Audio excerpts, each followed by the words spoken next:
How to create or delete a directory using the FileZilla FTP client. Open the FileZilla client. In this Quick Connect bar, enter the host name in the host field. It is your domain name. Now enter the username in the username field and password into the password field. You can use your cPanel username and password as your FTP user and password. You may leave the port field empty if your login information doesn't specify a certain port to use. Now click the Quick Connect button.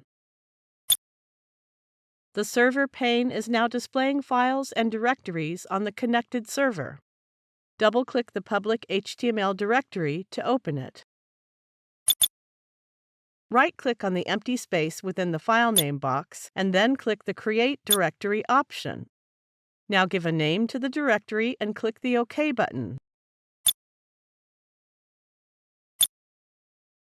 Notice that the directory images has been created. You can double-click Images to open it.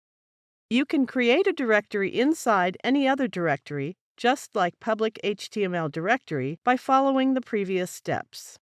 Now you know how to create a directory. To delete a directory, right-click on the directory, then click the Delete option. Click the Yes button to confirm it. The selected directory has been removed. Thank you for watching.